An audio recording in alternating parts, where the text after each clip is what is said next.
Hello and welcome to OTR Gold, to Dragnet Live from OTRGold.com. I'm your host, Austin Bach. We are back in our normal destination in Seattle, Washington. If this is your first stream here, please tell me where you're tuning in from. Would love to know. Back on a decent mic, not just the headphone mic I was using. I'm wearing a hat again. This hat feels like it's cocked off to the side. I don't know which way it is. Everything's reversed in this mirror. But we'll just leave it like that. If this is your first stream, we are here first, welcome. And then two, we're here every Monday, Wednesday, and Friday at 9 a.m. Pacific, listening to one episode of Dragnet until we have listened to all 310 episodes currently available. Welcome to the stream, Chris. I believe this is your first time, at least the first time you've leaving a comment. Dodger Blue, welcome back. Addie, we're glad you're here.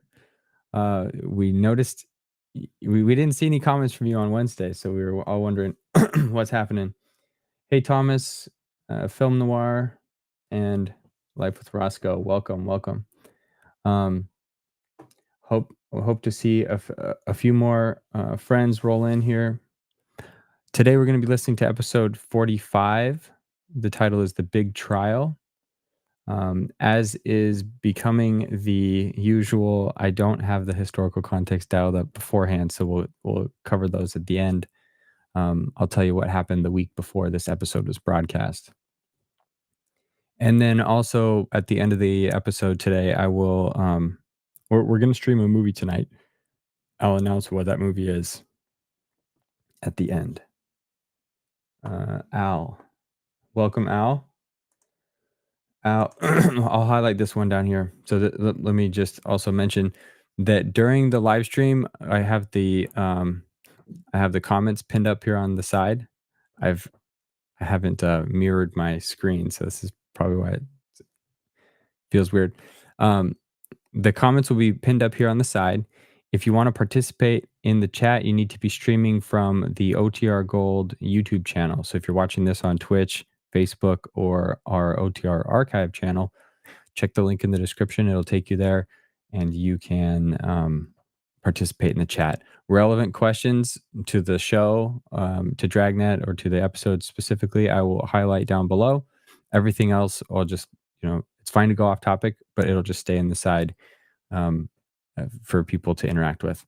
So I'll just highlight this question right at the beginning from Al. What is your favorite Dragnet episode?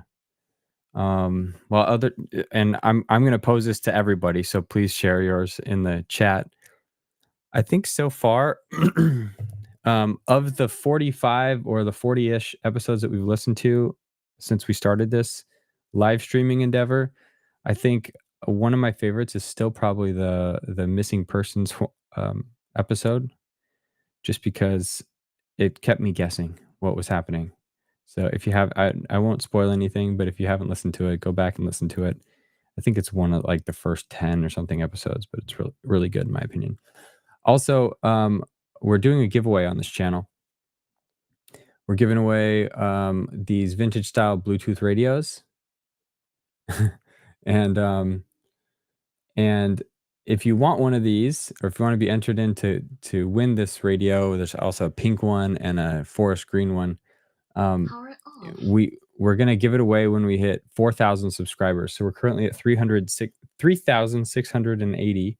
Once we hit 4,000, we will I'll do a giveaway. This will be our third giveaway, actually our fourth. I think I've given away 3 already. So, they're fun. They look nice on your desk. It's a great way to, uh, it's a great way to enjoy some old time radio. Okay, let's see. Thomas says, "Today's episode is a good one. Listen to it already." I think so too. This is one I've listened to ahead of time. Oh, Chris. So Chris has been here before, but first time commenting. Thanks for being here. Thanks for chatting. And thanks for tuning in at work. Let's see. House on 92nd Street is on YouTube. That was one of the messages. That was one of the suggestions for the movie tonight. 7B and AZ, welcome back. Answering the question, Roscoe says he likes them all, but his favorite is the Big Ben. So we haven't listened to that one yet on this stream. So that's one to look forward to. I don't know what that is.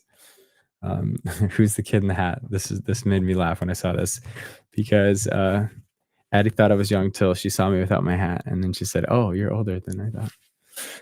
But yes, this is it. Oh, check this out too. It's another color sweatshirt. It showed up in the mail. I'm testing these out. This one's up on our on the merch store. I also have the socks up there, like all 4 versions of the socks, but I haven't ordered one yet to see. I like to order it and make sure it's high quality. So I meant to just publish them like private so I could make an order, but they're up live. So if you're interested in those, I would still say like cool, but hold off just for a second because I want to make sure it's high quality. And if I can find a way to pull it down, I will temporarily. Okay. Let's go here. 22 rifle for Christmas is one of my favorites. Hang on, we got some interest. We got a comment from Twitch for the first time ever. Okay. 22 rifle for Christmas is my favorite episode. It's great. Nell says she also likes the missing persons episode. It's good. It's good. Let's see. I found a remake of Laura from 1955. We don't want to see that version. Okay. What's the name of the merch store? I'll put it in there. I mean to put together like a super nice clean URL. It's like OTRGold/store, but it doesn't work yet. So that link won't work. I'll post the other one in the chat here. First comment from Twitch. Is this some Christian sermon thing? I don't know how long you've been listening, but no, this is not. We listen to Dragnet. We listen to Dragnet here. So stick around if you like old time radio, and if you like police procedural dramas. If that doesn't make sense, stick around. I think you'll like it. Nice sweatshirt, film noir buff. Thank you very much. Yes, Thomas followed up with the information. I'll actually share this here on the stream. Thomas told me which shows had adaptations of Laura, which is cool. It's a nice shirt. I like the logo. Sweet. Yeah, we got people in from Twitch. Oh, you know what? How the heck are you commenting from Twitch? Interesting. Okay. Well, the big Twitch. Yeah, so Twitch, I didn't actually think we'd be able to receive comments from other platforms. We're glad you're here, but if you want to see what everyone else is chatting about, if you want to see all these other comments, which I need to adjust because I've stopped mirroring my screen. If you want to watch these, look at the description on Twitch, jump over to YouTube, and then you can see all the other comments rolling in. So it's not just you and me chatting. Okay, cool. Great. Well, this is fun. Comments already flying in, and what typically happens to me is I get distracted by not distracted, but I'm in the comments a lot. That if I haven't listened to the episode already, I have to go back and listen to it again. But we are 10 minutes in. I know some people are here on lunch break, so I'm going to get this started so you can finish the episode before you got to get back to whatever you were doing before. If you feel comfortable sharing, please tell me where you're tuning in from. I always like to know. As I mentioned, I'm broadcasting from Seattle today. but our numbers are growing and it's fun. So, again, this is episode 45, The Big Trial, and enjoy the show. Hello and welcome to Dragnet from OTRGold.com. This episode will begin after a brief message from our sponsors.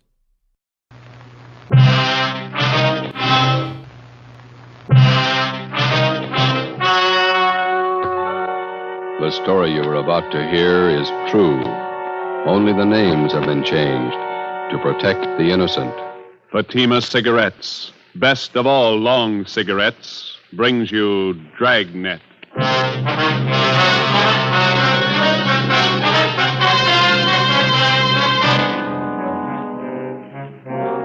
You're a detective sergeant. You're assigned to accident investigation, felony detail. In the early hours of the morning, a woman pedestrian is struck down by a hit-and-run driver. Your job, find him.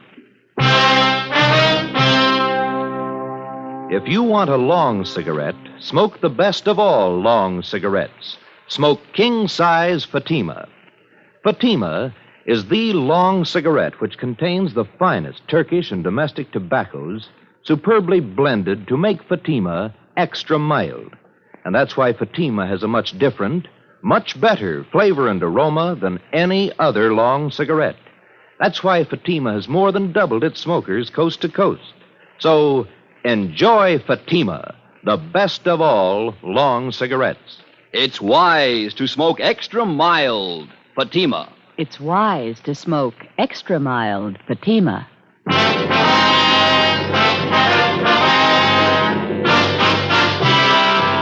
Dragnet, the documented drama of an actual crime. For the next 30 minutes, in cooperation with the Los Angeles Police Department, you will travel step by step on the side of the law through an actual case from official police files. From beginning to end, from crime to punishment, Dragnet is the story of your police force in action. It was Monday, September 4th. It was hot in Los Angeles. We were working the night watch out of traffic division. My partner's Ben Romero. The boss is Captain Sullivan, Commander AID. My name's Friday. It was 12:45 a.m. when I got to the second floor at 123 South Figueroa Street. Accident investigation. The Record Bureau. Hi, Wanda. Hi. Sergeant Romero come back with you? I got a phone message for him. So he's over at Georgia Street. He'll be back in a couple of minutes. You got time to take a 15-7? Sure. I got some additional information on a hit-and-run felony. All right. Pretty warm up here, isn't it? Mm-hmm. Coffee over there if you want it. No, thanks.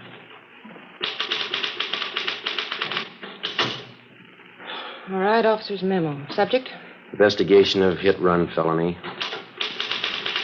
DR number 467923.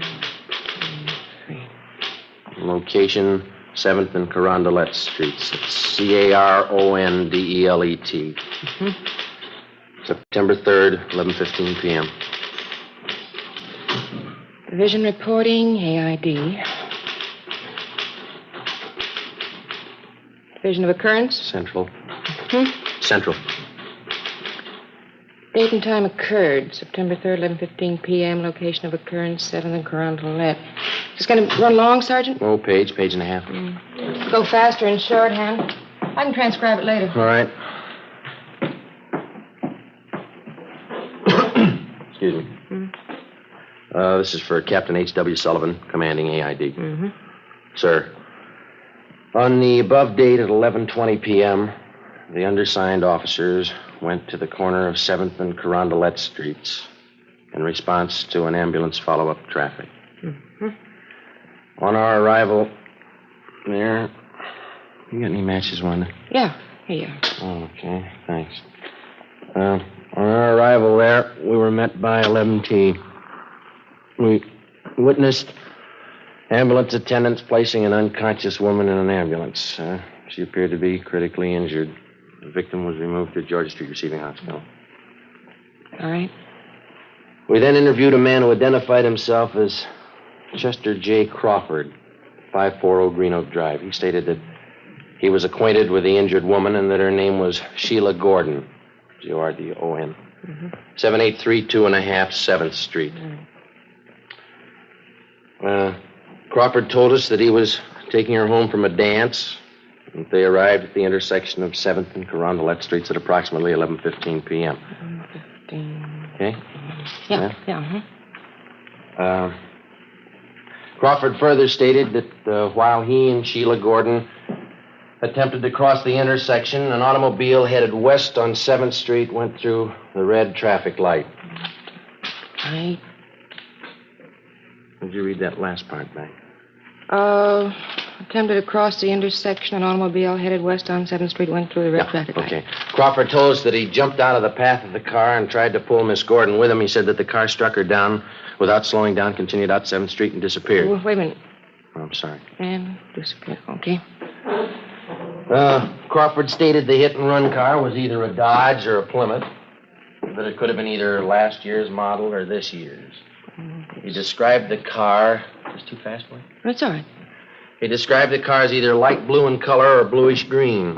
Said that he failed to get the entire license number, but that the last 3 numbers on the rear plate were either 804 or 304. 804 or 304. That's right. Okay. Fine. Crawford said he made an attempt to follow the hit-run car, but that he was unable to obtain transportation. He stated he then ran to a phone at the Corsev Bar and Grill. Spell that? What? Corsev. Oh, Corsev. That's at 7th and Carondelet, and called the police. And the undersigned officers then obtained Crawford's full name, address, phone number, and proceeded to question residents in the neighborhood, and were unable to locate any other witnesses besides Crawford. Okay. Hi. How'd you do? Oh, I saw her. That's about all. Doctor says we won't be able to talk to her for at least a couple of days, maybe not at all. What's your chances? 50-50 if she's heavy on luck. 3 broken ribs, brain concussion, internal injury. What'd Lee Jones have to say? Is that all the report, Sergeant? Oh, yeah, Wanda. We'll have the rest for you a little later. Thank you. Okay. I'll type this much up as soon as I can. Thanks. Sure. What'd Lee Jones have to say? Nothing. He and Pinker went over the area for an hour. No broken glass from headlights at the PI. No tire impressions worth anything. No physical evidence. Where does it leave us? With a half-dead girl and no suspects. What do you think, Joe? I don't know. It's a sour one. Any kickback on the teletype yet? No? That guy she was with, Crawford, not too much help. Looked a little nearsighted to me. He saw well enough to get out of the way of that car. You got the notes. How much to give us? Let me see. I got it here in the book. The car was either a Dodge or a Plymouth, late model. Color, either light blue or blue-green. The last 3 numbers on the license plate were 804 or 304. It's a big field to pick from. That's the only lead we own. You can call it that, yeah. Well, I guess we better talk to DMV, get the dope on all cars fitting that description that Crawford gave us. It's going to be a hard trip. At least 3,000 cars to track down. Probably closer to 4. What do we do for help? We can ask the captain in the morning. I'll get him. Record Bureau, Romero. Yeah, we'll bring him right over. Yeah, bye. It's Lee Jones again. Yeah? Says he wants the clothes Sheila Gordon was wearing at the time of the accident. He figures when she got hit, her clothes must have left fabric marks on the front of the car. Well, it might work. There's only one trouble. What's that? You can paint off fabric marks. Well, it's a long list. Let's take it from the top. Yeah. Find the car.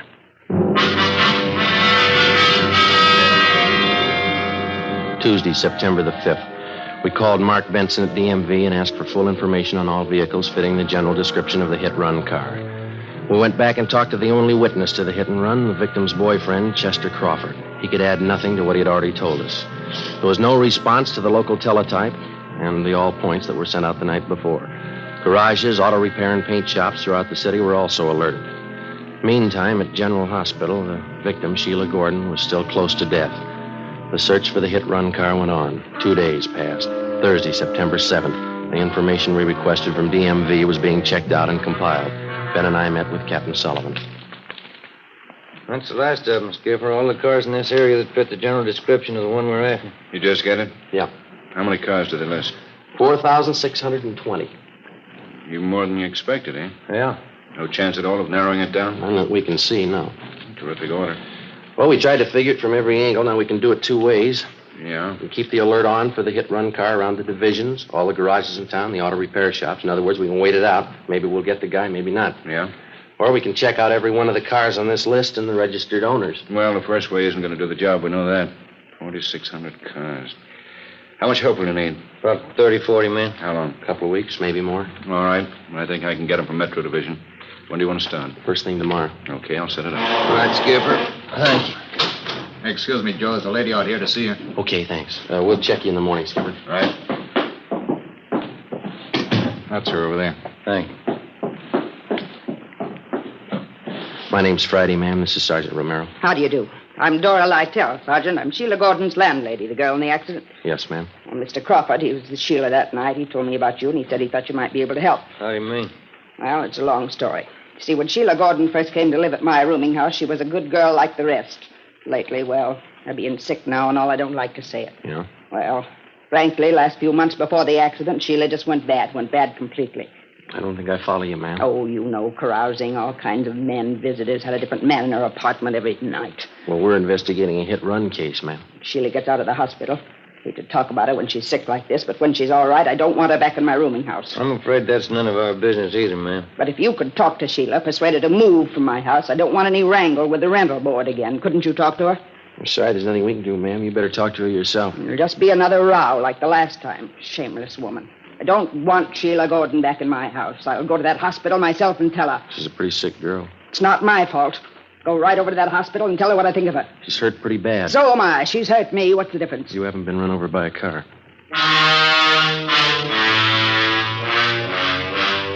Next morning, Sergeants Reed and McLennan, Ben, and myself joined the 40 men from Metropolitan Division who had started checking out the first of the 4,620 suspected cars.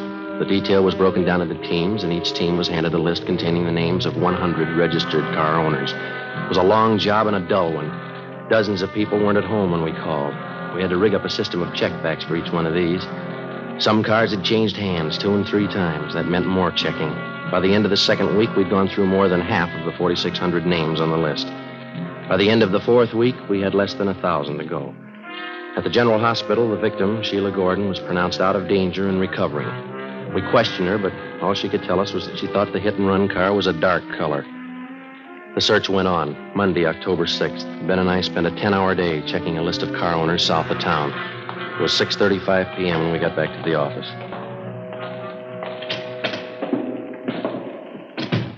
Hi.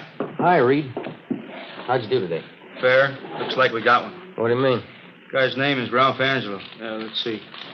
8690 Backerley Road. Checked him out early this morning. First call. What'd you get? One's a late model Plymouth, light blue. License number, there it is, 17 Arthur 2804. Wasn't home. Talked to his wife. Yeah? She said the car's been sitting home in the garage for the past month. Husband won't drive it. What's your story?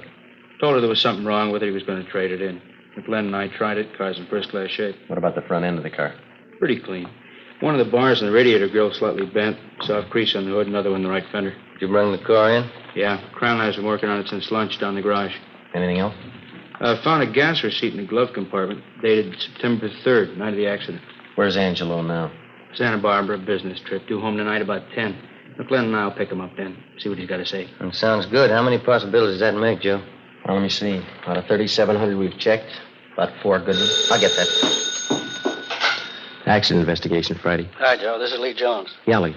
Just finished checking the Plymouth Reed and McLennan brought in. Did you find anything? Fabric prints on front bumper on the hood. Yeah? Indentation of soft object on hood and right front fender. Something else on that fender. What's that? Set of lip impressions. What's it mean? We found the car. Only one job left. Yeah? Find the driver.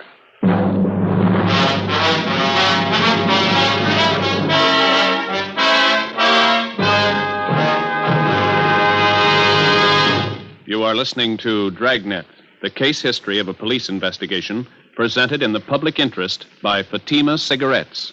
If you smoke a long cigarette, it will be in your interest to listen to a typical case history of a Fatima smoker. It's the case of attorney R. Michael Charters, member of the New York Bar. And this is his actual signed statement.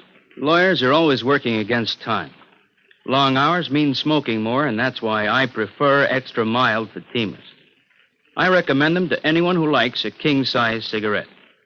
In my opinion, it's wise to smoke extra mild Fatima. And more smokers are discovering this every day. Actual figures show Fatima has more than doubled its smokers coast to coast. So enjoy Fatima yourself. The long cigarette, which contains the finest Turkish and domestic tobaccos, superbly blended to make it extra mild. You will prefer Fatima's much different, much better flavor. You will agree. It's wise to smoke extra mild. Fatima. It's wise to smoke extra mild Fatima. The best of all long cigarettes.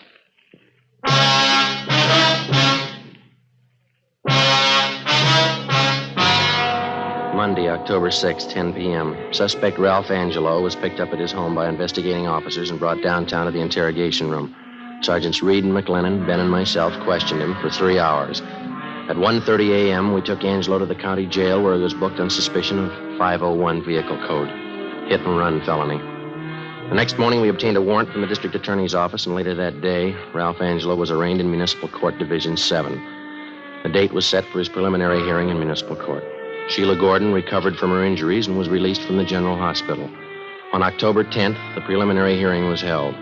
Sheila Gordon was on the stand most of the morning. After the noon recess, I was called to testify. Raise your right hand. You solemnly swear that the testimony about to give pending in this case be the truth, the whole truth, nothing but the truth, so help you God. I do. State your name. Joe Friday. Be seated.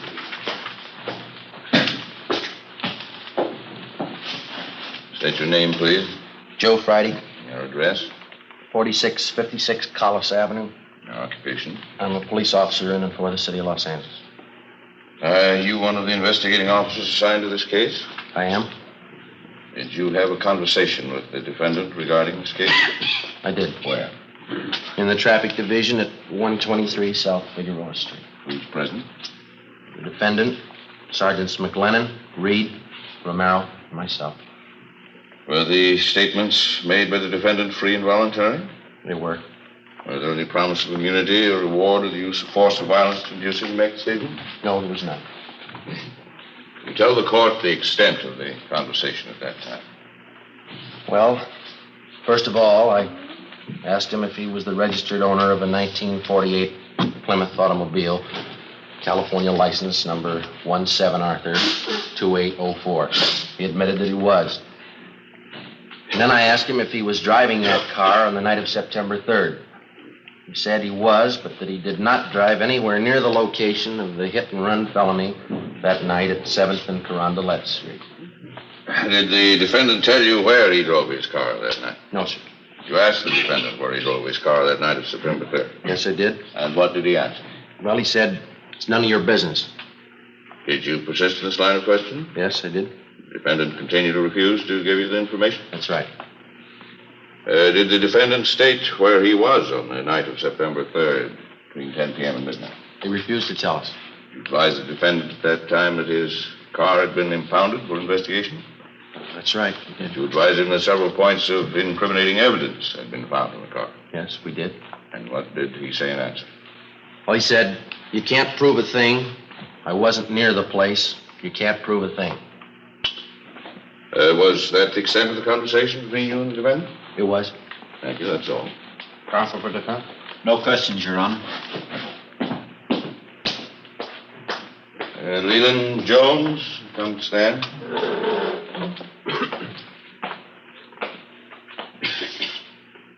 Raise your right hand.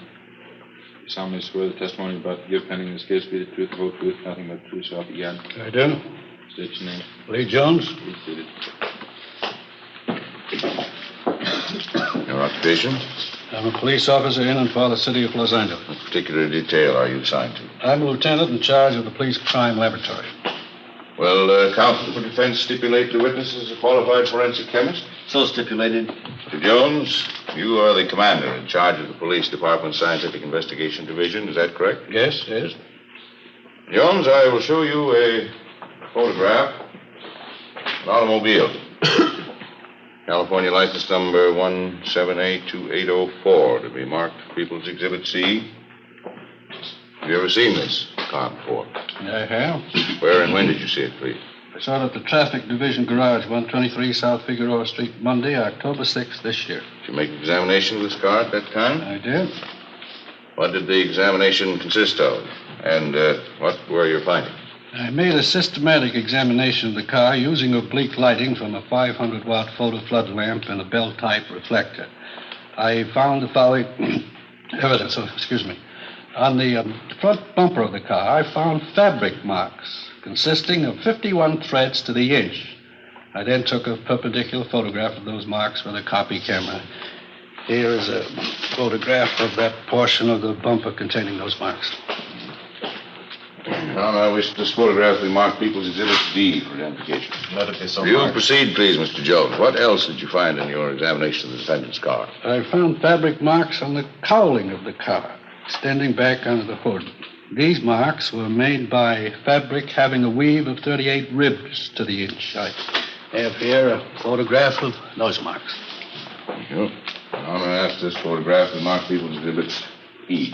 So marked. What else did you find in your examination of the car, Mr. Jones? I also noted an indentation in the right portion of the car's hood. It had the appearance of having been made by a soft object enclosed in fabric striking the car. Would a human body struck by a car make such an indentation? Yes, it would. Here's a photograph I took of that indentation on the defendant's car. I'm going to ask this photograph to mark as People's Exhibit F. So marked. All right, continue, Mr. Jones. On the top of the right-hand fender of the car, I found a lip imprint in red lipstick. I lifted that print with a piece of cellophane tape, then placed the tape on a plain white card, which I have right here with me. Thank you. Ask this card to mark People's Exhibit G. So marked. Now, Mr. Jones, these pieces of evidence which you found on the defendant's car, did you compare them with other objects? I did. Will you please state what comparisons you made and your findings? Well, in the first place, I find that the fabric marks in People's Exhibit C, taken from the bumper of the car, has the same count per inch as the stockings worn by the victim, Sheila Gordon. Secondly, I found the fabric marks shown in People's Exhibit D from the cowling hood of the car to be the same count per inch as the coat worn by the defendant. I further made a comparison between the lip imprint found on the right fender, as shown in People's Exhibit G, and various exemplars of the victim's lips.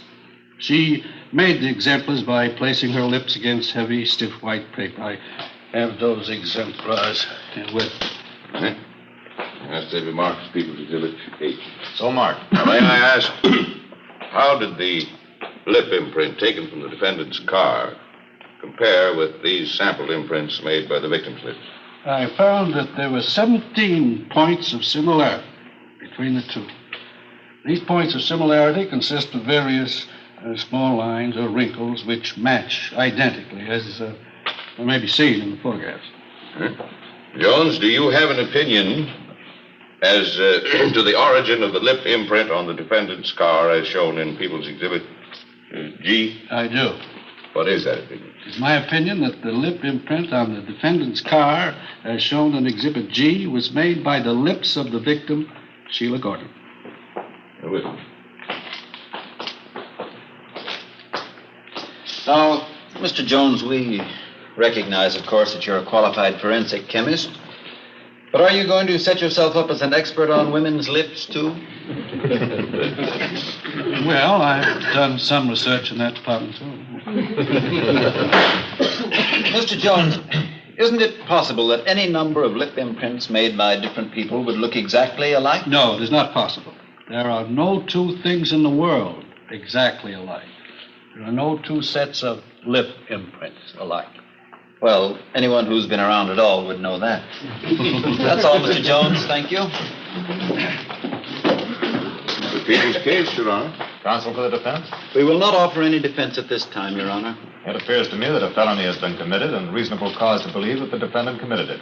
The defendant will be held to answer in Superior Court. Tuesday, November 4th. Suspect Ralph Angelo was arraigned in Superior Court, Department 88, and the date of his trial was set for December 1st. During the weeks preceding the set of the trial, we worked with Lee Jones in the district attorney's office preparing the case against Ralph Angelo. 2 days before the trial opened, we had a visit from one of the men from the DA's office, a process server. All right, Bert. Hi. We got trouble. Yeah? Sheila Gordon's disappeared.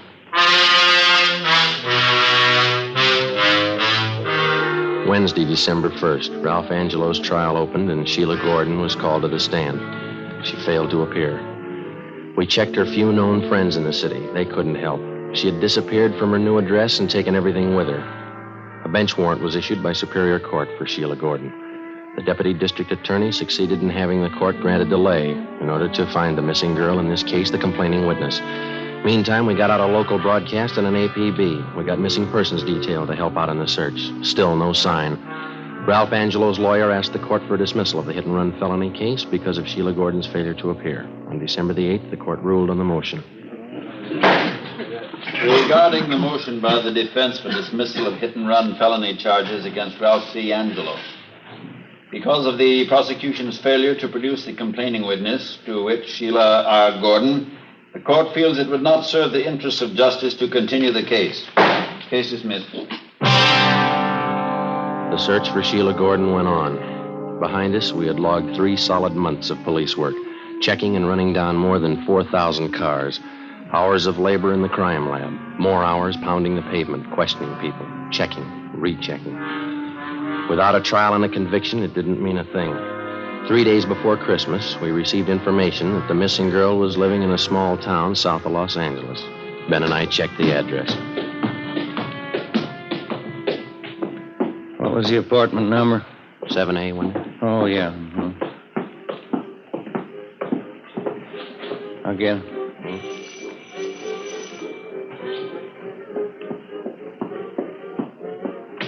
Yeah? Oh, you two. Come in. Come in. Sit down. Make yourself at home. I'm sorry the place is such a mess. A little party earlier tonight. It's messed up. What about the trial? Why didn't she show? Come on, sit down. See, I'll tell you what. I'll freshen up a little, put on some makeup. What about the trial? I didn't have anything against the guy. I didn't mean to run me down. You wouldn't happen to have a drink on you, would you? You know better than that. Why didn't you show up at the trial? I told you I didn't have anything against the guy. What was it, a payoff? Look, why don't we go out and get something, then we can come back and have a party. How much did he give you? $50. He was awful nice. You agreed not to show in court. I didn't have anything against the guy, that's all. Better get your coat. Why? That's what the court wants to know. You're taking me in. Why? Is there any law against forgiving? Yeah, when you get paid for it.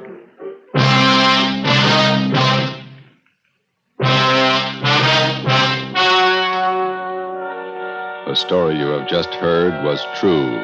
Only the names were changed to protect the innocent. On February 3rd, trial was held in Superior Court, Department 88, City and County of Los Angeles, State of California. In a moment, the results of that trial. It's amazing how many long cigarette smokers are changing to Fatima. Here is the actual report. From coast to coast, king-size Fatima has more than doubled its smokers. Yes, more and more smokers every day are discovering that Fatima is the best of all long cigarettes. Long cigarette smokers find Fatima has a much different, much better flavor and aroma. Long cigarette smokers find that Fatima is extra mild because it's the long cigarette which contains the finest Turkish and domestic tobaccos superbly blended to make it extra mild. So enjoy extra mild Fatima, best of all long cigarettes. It's wise to smoke extra mild Fatima. It's wise to smoke extra mild Fatima.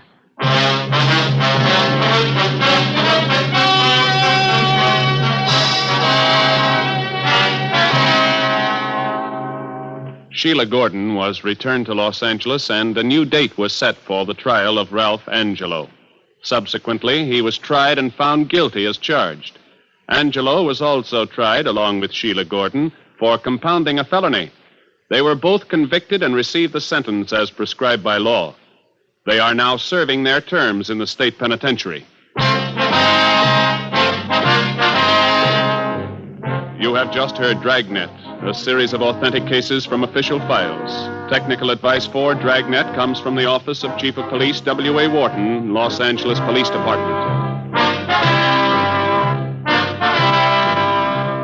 Fatima Cigarettes, the best of all long cigarettes, has brought you Dragnet from Los Angeles.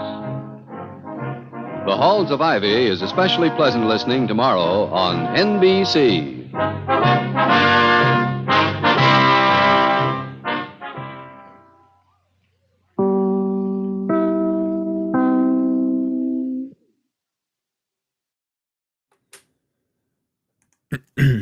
All right. Takeaway from today's episode.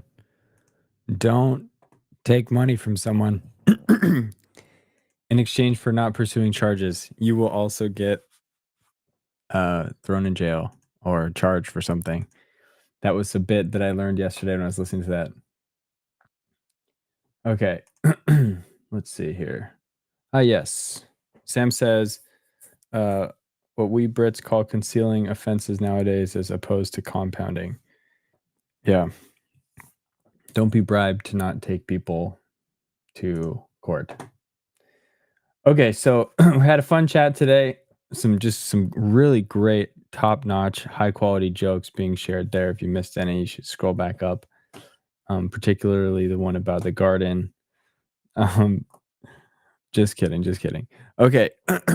The movie tonight. So tonight, we're gonna watch The Woman in the Window, and that's it actually came out before Scarlet Street, I believe. Hang on, I should have looked this up and had my facts in order. It has the same 2 stars as last week's movie. Let me see. Scarlet Street. If someone knows this one off the top of their head, let me know. Scarlet Street was 1945. Oh, so Woman in the Window is before. I think it's 1944. Yep. So this one predates the movie we saw last week, but it was a success. So then they brought those 2 stars back together for another movie. I'll read you from IMDb the little teaser of the show. It says, when a conservative middle-aged professor engages in a relationship with a femme fatale, he's plunged into a nightmarish world of blackmail and murder. So this Edward G. Robinson needs to learn, he needs to pick different women, I guess. The women he falls for always, turns out to be troublesome for him. So I haven't seen that one, but we're going to watch that one tonight. And then I did look up House on 92nd Street, the one that Roscoe recommended. And I think we'll watch that one after the next time we do this. And I'll just read that to you. This one's from 1945. It says, Bill Dietrich becomes a double agent for the FBI in a German spy ring. So also sounds good. And both are on YouTube, so we can safely watch it without risking stream suspension, which we do not want to do. Okay, let's see here. Cool. So that was the first one. Then the other thing I forgot to do at the beginning was tell you the historical context. So the last episode of Dragnet, episode 44, aired on April 14th. This one aired on May 4th. So there was a couple weeks in between, still on a Thursday. So May 4th, 1950. And between then, I was scrolling through here. Excuse me. On April 24th, Leonard Bernstein's musical Peter Pan opened at the Imperial Theater in New York City, ran for 320 performances, and it starred Boris Karloff. I don't know. I'm assuming he played Captain Hook, because him as Peter Pan would be interesting. That same day, 1950, U.S. President Harry Truman denies there are communists in the U.S. government. April 25th, Chuck Cooper becomes the first African American to be drafted into the NBA. He was drafted to the Boston Celtics. We have a couple other NBA related things. Let me show you. Where was it? Oh, April 23rd. So jumping back, the Minneapolis Lakers beat the Syracuse Nationals in the NBA championship. So the Minneapolis Lakers, that little factoid made me go to Wikipedia because I always wondered where the LA Lakers got their name. Well, them being from Minneapolis originally makes a lot more sense, up in Minnesota, up by the Great Lakes. So I went and I looked. The Minneapolis Lakers were actually rebranded from a previous franchise called the Detroit Gems, which I didn't know. But for those that like trivia and want to be ready for Trivial Pursuit, there are a few other sports franchises that that were purchased and moved. I mean, that's common, but but they but they kept the name. So like the to give you one example, so like the Minneapolis Lakers, when they moved to Los Angeles, they kept the Lakers part, that became the LA Lakers. Um, the alternative to that is like when the Seattle Supersonics got purchased, they used to be owned by the CEO of Starbucks, and then he betrayed my entire city and he sold them to people, to this group of businessmen in Oklahoma who said, "We will not move the team."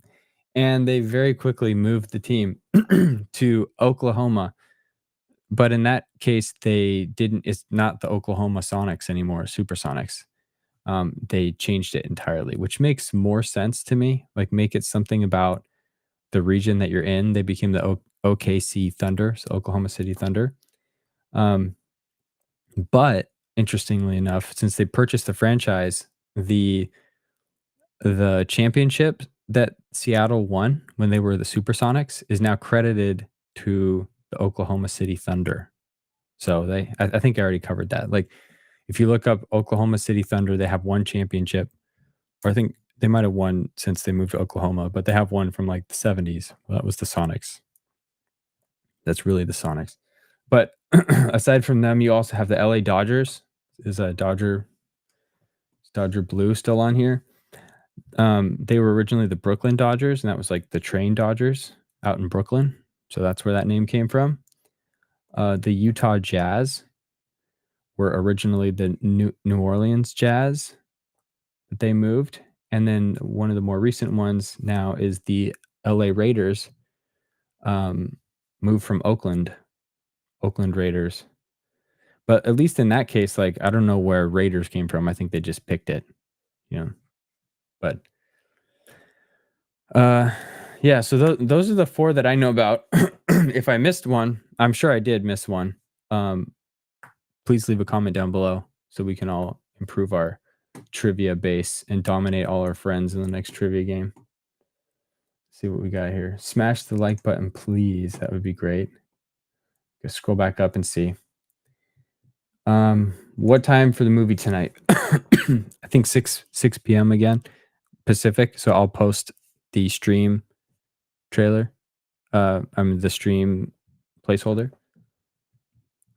The Trolley Dodgers. Sorry, yeah, I said Brooklyn Train Dodgers is the Trolley Dodgers. That's right. Let's see. Thomas, welcome back. Oh, let me pull up Thomas's email real quick. He sent me the information. I haven't shared it yet. I said I would. 1 second.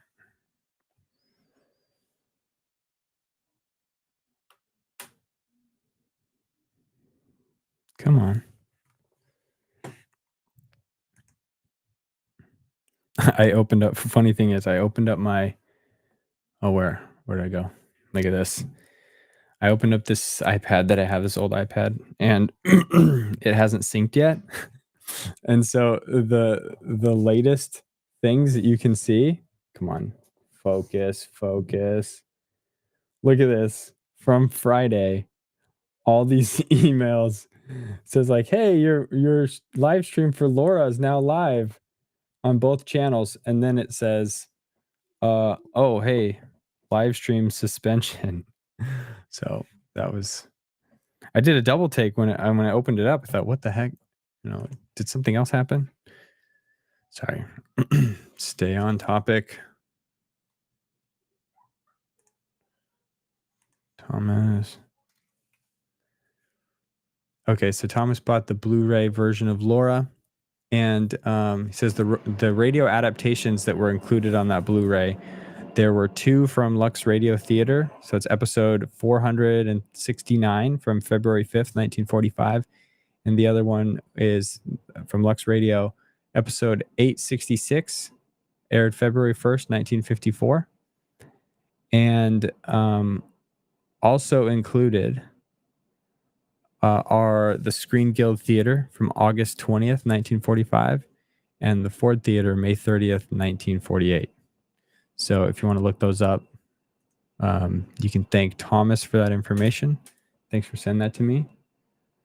Let's see. Yeah, sorry, Thomas, for the time. It really that's the challenge of having listeners all over. I'm just trying to optimize for when the majority of people are on the channel. But we do appreciate you being here. And if you can't make it because you sleep on the weekends, we understand. Thank you for your support of the channel and for making it fun. And then maybe, occasionally we'll do something kind of midday or something. So it's a better time for you. Let's see. I'm missing something. Yay, woman in the window. Oh, okay. If you like Edward G., the guy who the lead actor in The Woman in the Window and Scarlet Street, which we watched, he was in 2 episodes of Suspense. I haven't heard these episodes. Apparently, he played himself, according to Addie. That's interesting.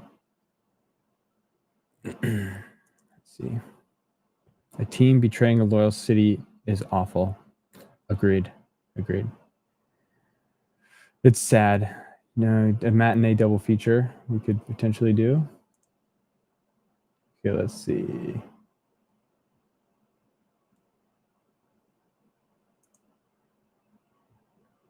Okay. Yeah, I think that's it. Yeah, Thomas, if you get up at 2 a.m., great. We'd love to have you. If you don't, totally understand. But thank you all very much. Have a great weekend. Do not compound a felony. If you do anything this weekend, do whatever you want. Just don't take money for not taking someone to court. And I will leave you with that. Hope to see as many of you as possible on our stream at 6. I'll post that information shortly. And then for everyone, if you can't make it tonight, great. I hope to see you on Monday when we'll listen to the very next episode of Dragnet at 9 a.m. So have a great weekend. Wish you all the best. Thanks for tuning in and have a good one.